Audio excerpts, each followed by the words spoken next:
ان کو جو ہے کسی قسم کی کوئی تکلیف ہوتی ہی نہیں ہے، عمریں ان کی لمبی ہوتی ہیں۔ اب تک وہ جنات موجود ہیں جنہوں نے حضور صلی اللہ علیہ وسلم کو دیکھا ہے، اب تک ہے۔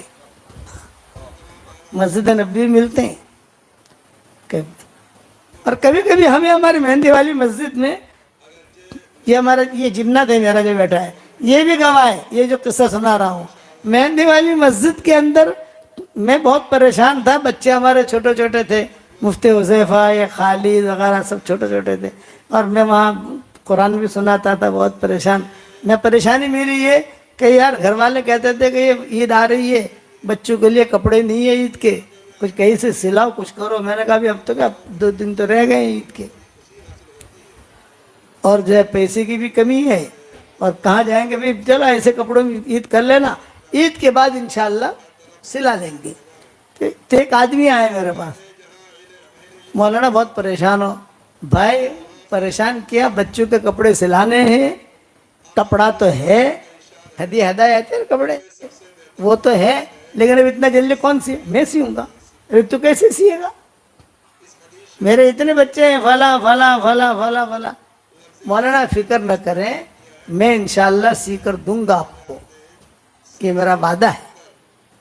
اب تک آتا ہے، اب تک ہمارے وہاں اب تک ہماری تعلیم میں آتا ہے، کہ میں ساتھیوں کو بتاتا نہیں ہوں، جب بتاؤں گا تو ٹینشن ہو جائے گا۔ ایک بیچارہ بیمار ہو گیا تھا، بہت اصرار کر رہا تھا، مولانا خالی ہمارا مسافہ کر رہا ہے نہ کھونے۔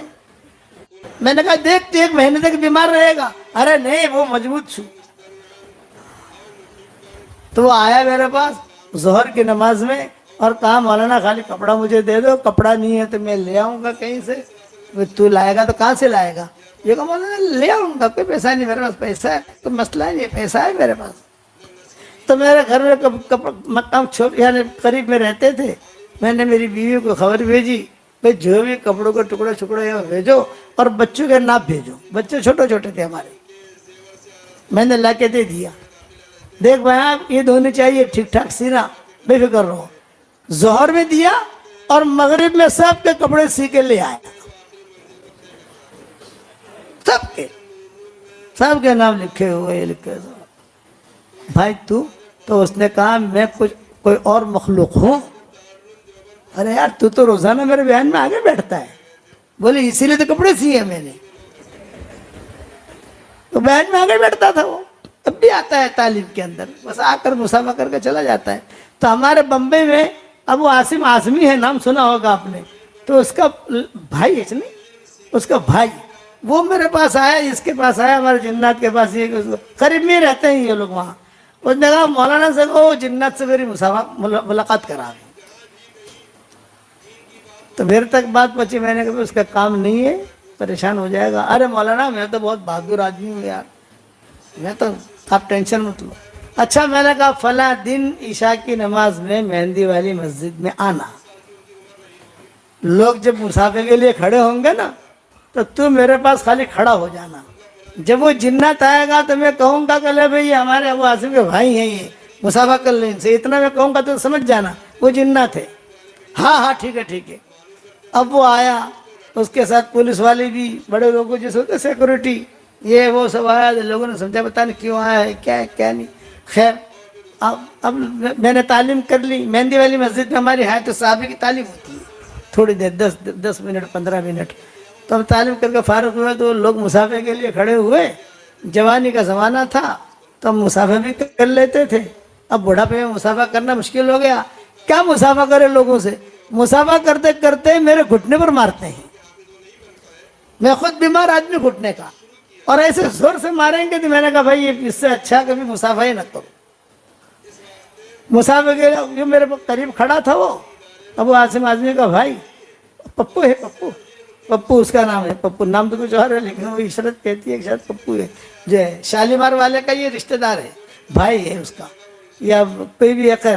وہ آیا تو جب وہ لائن لگی تو میں نے جو ہے بھائی پپو بھائی یہ ہمارے دوست ہیں ماشاءاللہ، بہت اچھے آدمی ہیں، بہت خدمت کرتے ہیں ہماری، بس وہ جو مسافہ کیا تو وہ تو ہلنے لگا۔ تو میں نے ان کے پولیس والوں سے کہا لے جاؤ اسے، 10 دن تک بخار رہا اس کو۔ اب کبھی کبھی ملنے کے لیے کہتا ہے تو میں کہتا ہوں یہ میرے جنات سے مل لے بھائی کافی ہے، اس سے ملنا ہے نہیں ملنا، نہ مولانا نہ نانا، ہو گیا، پوری زندگی کا بخار میں نے قبول کر لیا، اب نہیں اب نہیں اب نہیں، یہ فطری چیز ہے۔ تو جنات میں تعدی نہیں ملے گی، کوئی ہسپتال نہیں بنائیں گے، کوئی کسی قسم کا جو ہے کوئی دوائیں نہیں بنائیں گے، کوئی روڈ نہیں بنائیں گے۔ انسانوں کو اللہ نے کہا بلغت کرمنا بنی آدم، کہ بنی آدم کو ہم نے جو ہے اس کو عزت دی ہے کہ یہ خوب جو ہے ترقی کرتا ہے، ہوائی جہاز بنائے گا، یہ کرے گا وہ کرے گا، لیکن احکامات دونوں کے ایک، روزہ ہم رکھیں گے، روزہ وہ رکھیں گے۔ جنات ہمیں کہتے ہیں مولانا انسانوں کے لیے تو حج کرنا بہت مشکل، ہمارے لیے تو حج کرنا بہت بہت آسان، نہ تشریح کی ضرورت، نہ ٹکٹ کی ضرورت، نہ ویزے کی ضرورت، اور ہمارے لیے تشریح وغیرہ کتنی ضرورت پڑتی ہے، سمجھ گئے کہ نہیں؟ تو میں نے اس پر یہ سنایا کہ جناتوں نے حضور صلی اللہ علیہ وسلم کا بہت ساتھ دیا، اور مسلمان بھی ہوتے گئے، مسلمان بھی ہوتے گئے، مسلمان بھی ہوتے گئے، مسلمان بھی ہوتے گئے، اور البتہ کسی قافلے میں حضور نے لیا ہو، یہ مجھے روایتیں نہیں ملی۔ یہ جماعت بناتے ہیں نا، بے ہماری جماعت جا رہی ہے بدر کی طرف، تم بھی چلو تم بھی چلو تم بھی چلو تم بھی چلو، یہ نہیں۔ اور جناتوں سے حضور صلی اللہ علیہ وسلم نے کوئی کام بھی نہیں لیا زیادہ، بھئی چلو مسجد کا کام کرنا ہے، یہ کرنا ہے، یہ کرنا ہے، وہ کرنا ہے، کچھ نہیں، آپ لوگ کرو، مسلمان کرو، جنات احکامات کو پورا کرو۔ حشر کے میدان میں ان سے ہی پوچھا جائے گا، یا معاشر الجن والانس، یا معاشر الجن والانس۔ آپ اکثر دیکھو گے جنت کا تذکرہ پہلے آئے گا، انسان کا تذکرہ۔ اچھا بہت اچھے ہوتے ہیں کہ برے نہیں ہوتے، لیکن خراب بھی ہوتے ہیں، جیسے ہمارے یہاں شرابیں پیتے ہیں، انسانوں کے اندر پریشان کرتے ہیں لوگوں کو۔ حضور صلی اللہ علیہ وسلم کے زمانے میں ایک جن بہت پریشان کرتا تھا، تو ایک صحابی نے آ کر کہا کہ حضرت یہ بہت پریشان کرتا ہے مجھے، تو حضور صلی اللہ علیہ وسلم نے خط لکھ کر دیا، یہ بتایا کہ خط تمہارے پاس رکھو، اور کہ سلیمان علیہ السلام کی اس میں تعریف کی، یہ کیا وہ کیا وہ کیا، وہ خط تو حضور نے جو دیا اس کو، تو جب تک وہ خط ان کے پاس رہا کوئی جن آتا نہیں تھا۔ وہ خط کا میں نے بنا بھی دیا، یہ جو ہے نا ہمارا خط، جو ہماری 26 صورتیں جو چھپی ہیں اس کے آخر کے اندر وہ خط ہے، جناتوں کے نام حضور صلی اللہ علیہ وسلم نے لکھا تھا۔ تو یہ تو ایک بیان کا میں نے تذکرہ کیا، 6 بیانات کیے نا حضور نے، کتنے بیانات کی جناتوں میں بھائی؟ تو 5 بیان رہ گئے، کتنے بیان رہ گئے؟ تو 5 انشاءاللہ اللہ تعالیٰ جب دوسری مرتبہ لائے گا اس وقت بیان کروں گا، لیکن سننے جیسے ہیں کہ حضور نے ان میں کیا احکامات بتائے، کہ حضور نے کیا احکامات بتائے۔ تو یہ یہاں جو طائف سے واپسی پر جو پہاڑوں پر جو جنات آئے انہوں نے حضور کی بہت خدمت کی، تو حضرت زید ابن حارثہ کہنے لگے حضرت ٹھیک ہے یہ لوگ آتے ہیں، کھانا لاتے ہیں، فروٹ لاتے ہیں، لیکن اپنا کیا کرنا؟